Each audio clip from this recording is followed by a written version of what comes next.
I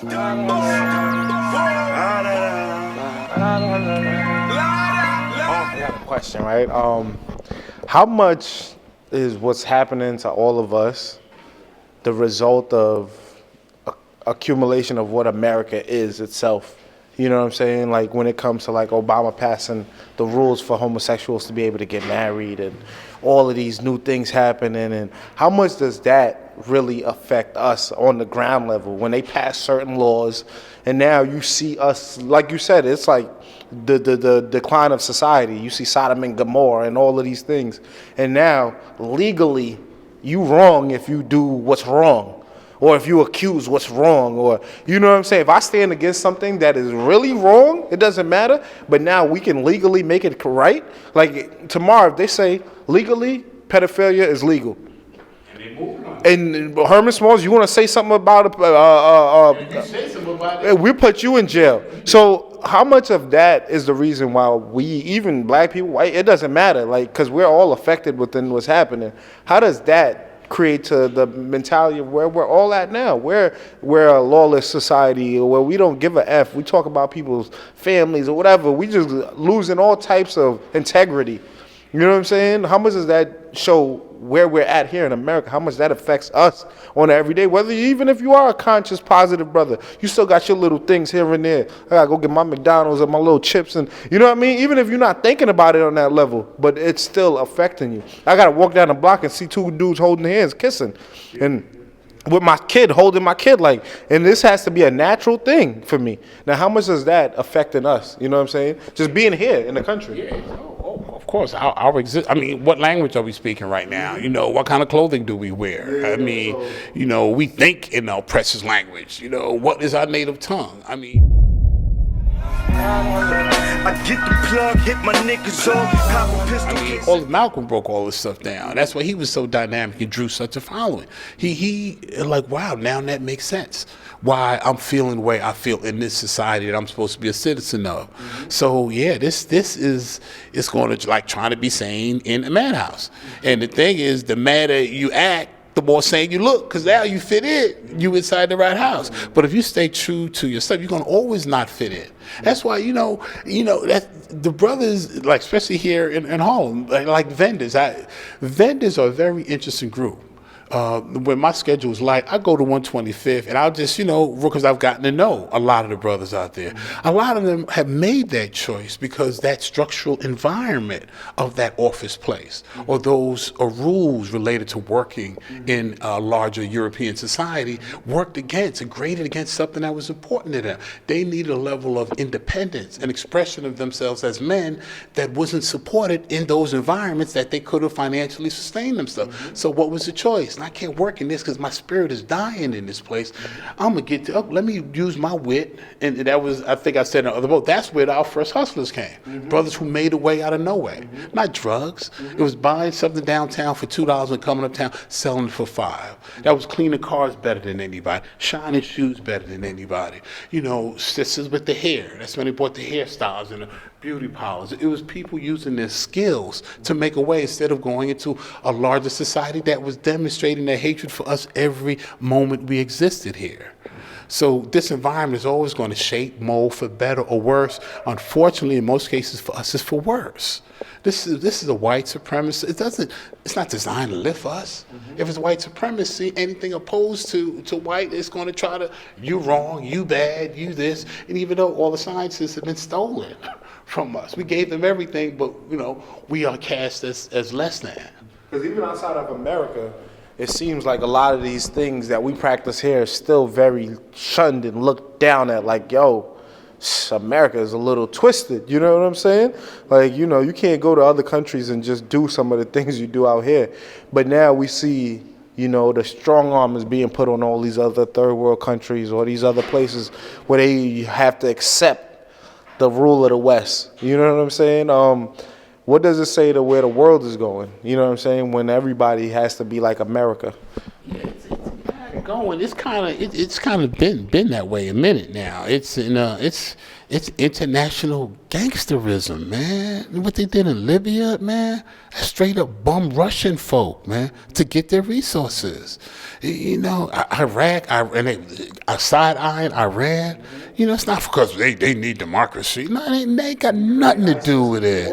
Yeah, for that dollar bill, man. Okay, none of that because the dollar bill ain't worth what 1.5 cents right now, but that power, it's power that's motivating these people to run in and snatch these folks' land. So people aren't dumb, even though the media tries to spin this stuff and sprinkle sugar on it every day. Anybody that scratches the surface and do any kind of reading or research, they have to know the truth of the machinations that America is engaged in.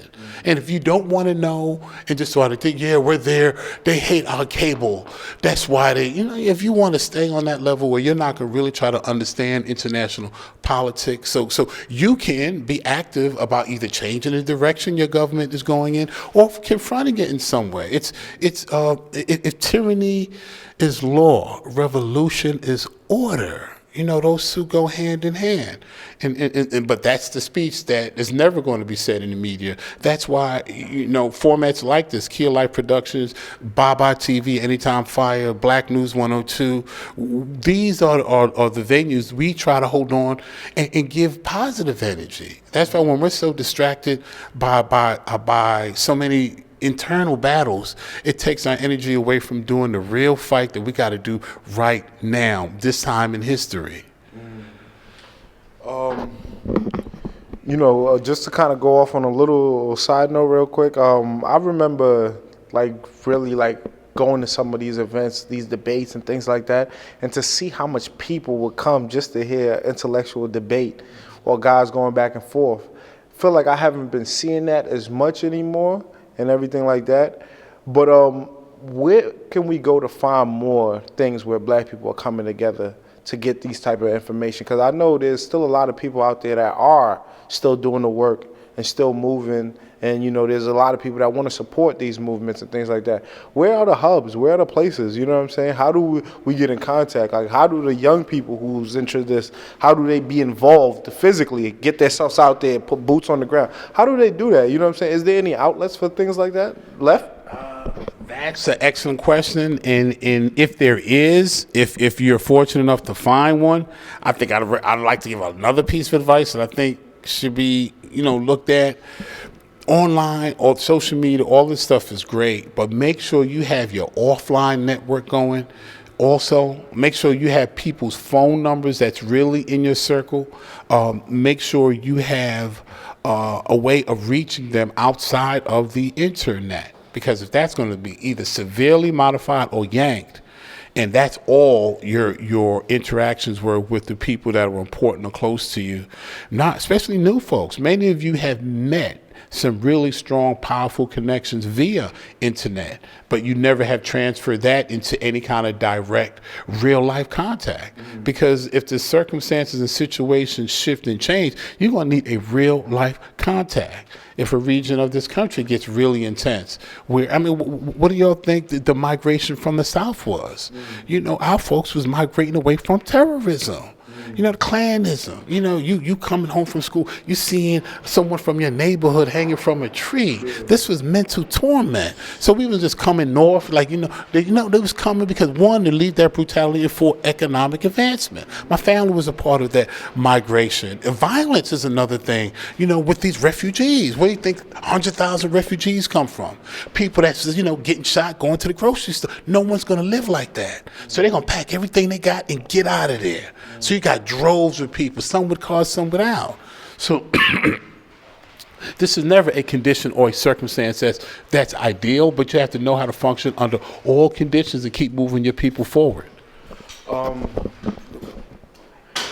go ahead, say what you got to say. Oh, wow. Now,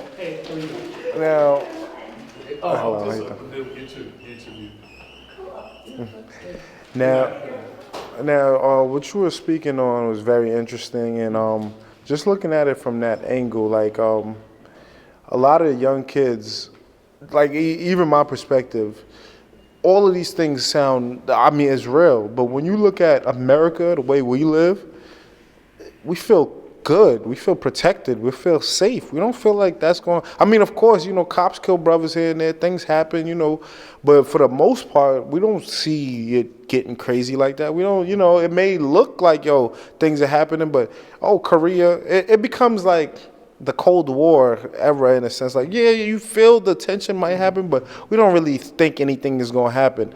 What about that mentality of being like an American and feeling so, because you grow up in this country and you feel like, yeah, I'm in America, the best country in the world. You know what I mean? Yeah, well, we went through what we went through, but, we on the rise now. We moving up. Everything is black culture, but we're not really paying attention to the underlying things that are happening. You know what I'm saying? A lot of people don't believe it could get that crazy.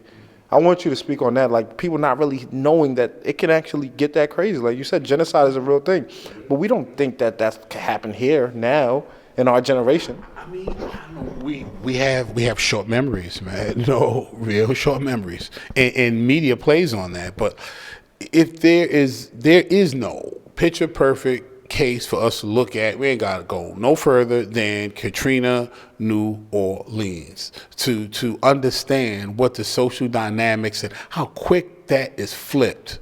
And how when you don't have the basic immediate resources, how the things of survival become priority. And when you have no preparation to meet your priority, it's when people start to die. And that's when the bodies are covered and left, because you don't even have body removal. So, that in a storm, okay, a devastating occurrence. But this is a modern society. How do you get thrown back to the cave ages, in a matter of days? So that's one reflective of the larger governmental structure. But get back on us, man. When America catches a cold, we get pneumonia. It's always been that way. So if storms come through, back to our leadership, what are we doing for the people? Because nobody's really going to do it for us, man, if we're not doing it for ourselves. So I don't know if that answers it, but it's really just about the mentality of mainly people just feeling comfortable or never believing that it can happen here. Yeah, if you're that sedated and it hasn't been passed on generationally, you're the son. This is why you don't do that. I mean, from a positive perspective. So, and I think that's it. So, especially the millennials, is they have no reference point of struggle. It appears no seeming realistic connection between work, effort, and accomplishment. They seem to think there are some new ways, and I think it's driven, a lot of it's just social stuff. People become famous for nothing. People making money for creativity, which is a beautiful thing. But even like the NBA, great athletes. For every one player up and down on the court, there was 500 that didn't make it, but bet everything on it. So I think it's that age. It's that kind of, I don't want to call it artificiality, but it's a level of disconnect that allows you to float in an existence until that bubble is burst with martial law, or when some of the niceties of this society are stripped away, which Trump does daily. And when your players are going to be called sons of bees, and it's off the chain what's being tweeted by the head of state here. But this is the climate. It wouldn't be coming out of him if it wasn't on his heart, and a whole bunch of people that elected him, they have those same sentiments in their heart. That's why he is still, as far as they are concerned, one of the best things that ever happened to this country, despite him being egregiously offensive to some of the the groups that have made this country great. This question I have right here is just kind of speaking on everything that is still kind of going on right now.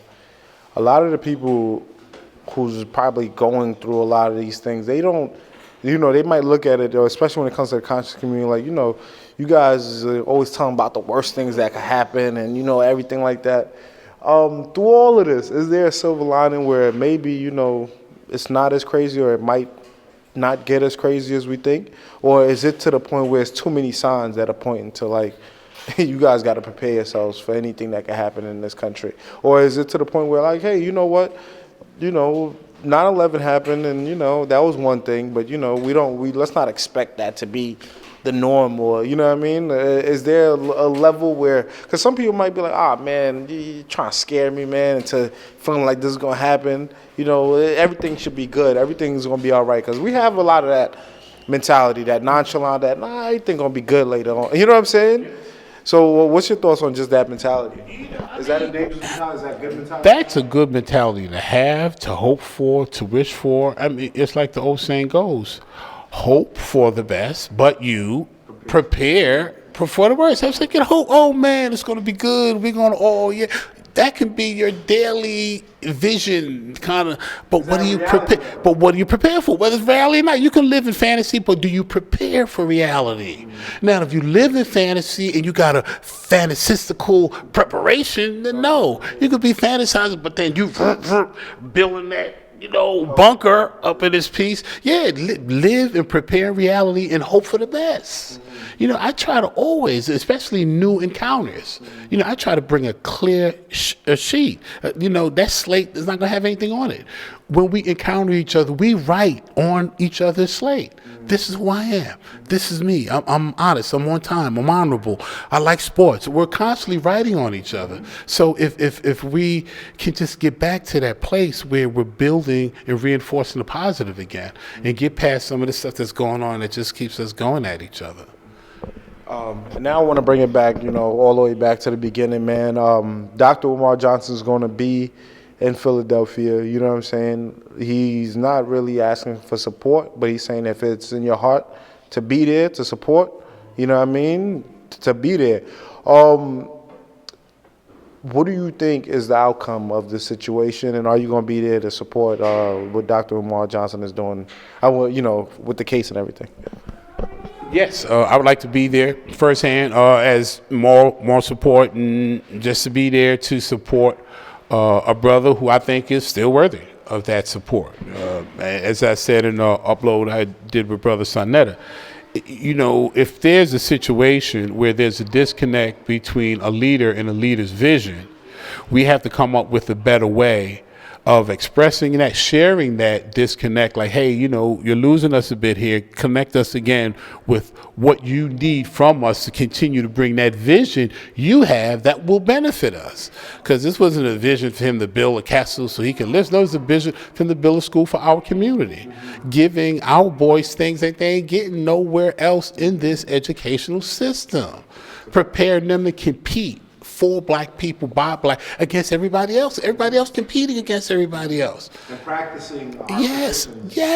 Man and boys, it's really like you're not teaching the girl, and like you're not destroying that mind. Because that school thing and them teaching girl, don't call him a girl, don't call him a boy. Like, it's a lie. Like, come on. Yeah, so it's time. It's time for us to get clear. I'm going to be there. I'm going to be there, and even with this recent storm and this stuff, I just want to see the tempo come down. And these brilliant brothers, these accomplished brothers, these brothers that set positive examples in business, in academic accomplishments, in legal information, in financial information.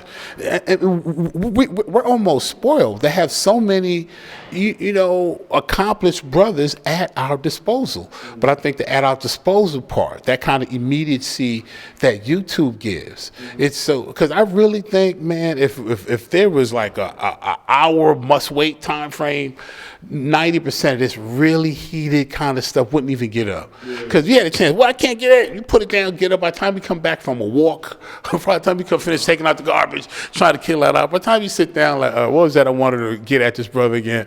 It's just a little pace. Because some of that is because, what? Yeah, what it said? And you on. And you recording your thing. Like, right. Oh, my goodness. Exactly how it goes. And it was just, I was like, it was so hard to see. And today's the 29th? Today is the 30th. Today's the 30th. Well, the New Year's Eve of, but so as of today, this is like what now, 4 p.m. when we're doing this? 2:46. 2:46. When I last left the internet, it was at a real intense place. So I'm hoping, but I hope this can get up today, no later than tomorrow. Yeah. And if this has any kind of positive benefits, if anybody who has an ear of any of the parties involved, anyone has a balanced ear that could just say, brother, can we do this a different way, or just if we can pull both those brothers back from this point of dual destruction, even on one day, whoever, I don't want to lose either one of them. We need both these brothers continuing to contribute, and we don't have to lose either one of them. We just need them both to step back a moment, and let's get time to get to a better place.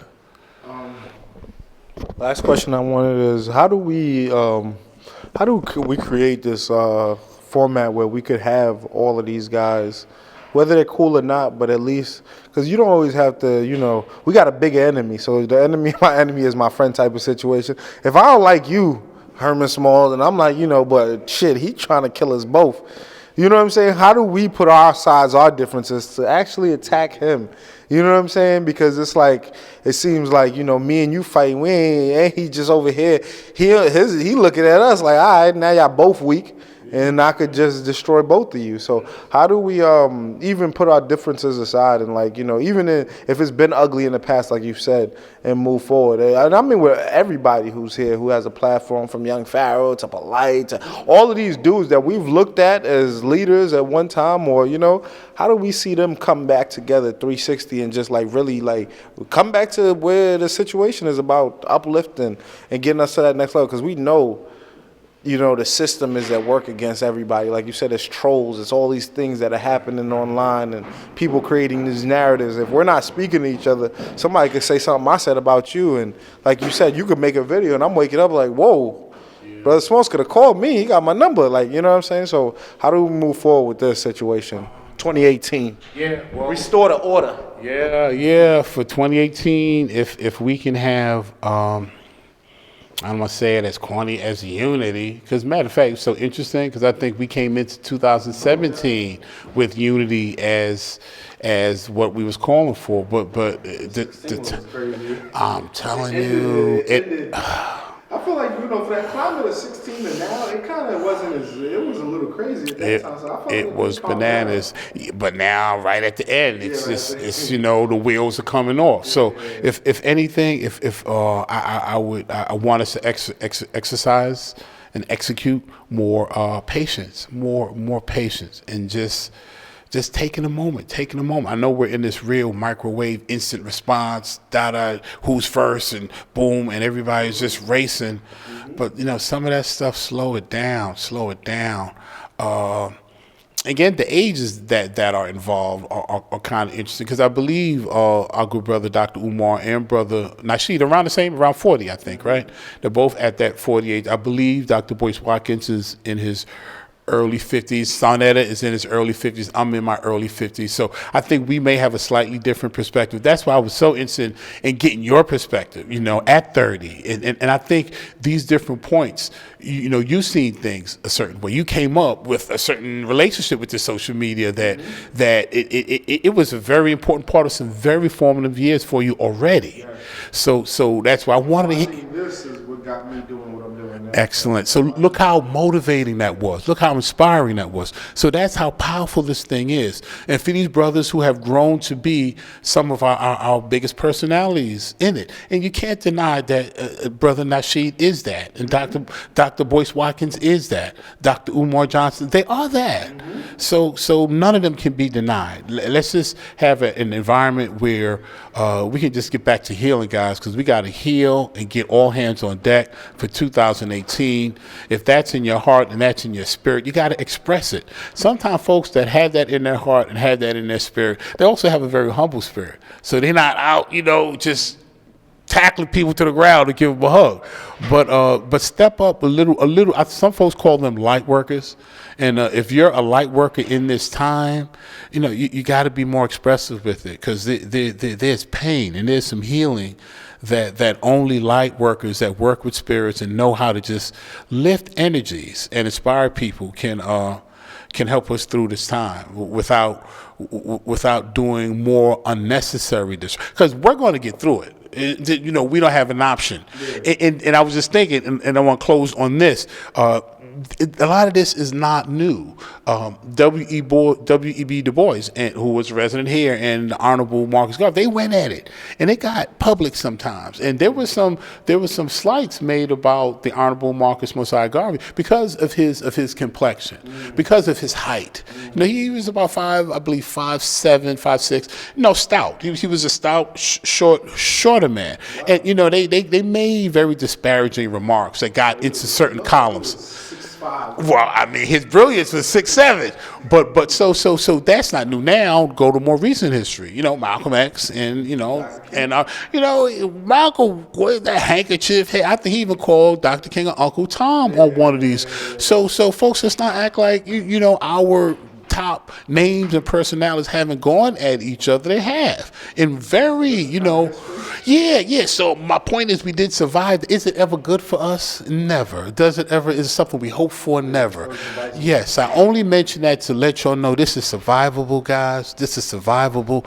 We don't need another Exodus, man, because I think that last really brutal, ugly upturn, we lost folks. And even you were one of the first folks to share with me. You were saying, Smalls, man, I'm some of my folks like, yo, they done with this consciousness, man. You're on here looking all crazy, man. Yo, they say, yo, and these were people that came to it because they felt the truth. So we lost a bit. Now, how many came back, I don't know. But we are at risk of losing another set of folks that are looking at this, man. And if y'all are the elite of this group and y'all conducting yourself like this, a lot of young is saying, I don't want to stay on this path.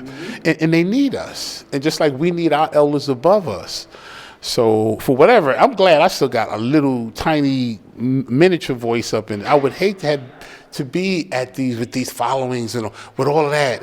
That has to be a lot to carry.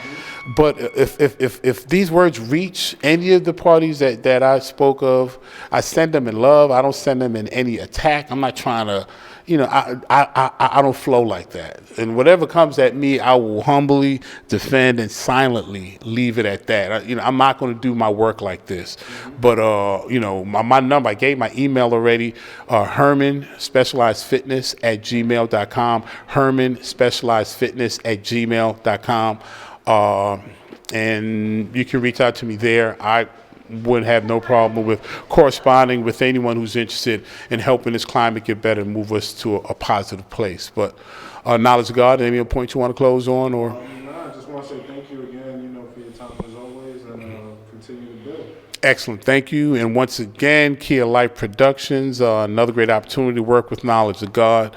One of our young icons that's just making some powerful moves in social media. Continue to support him and just other young brothers, young sisters, that generation and generation after them. They are the ones that's here to lay the groundwork for us restoring the kind of power and position in the world we've always had.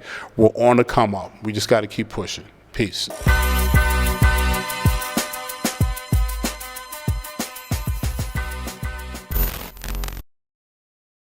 All my wrists is frogs. All my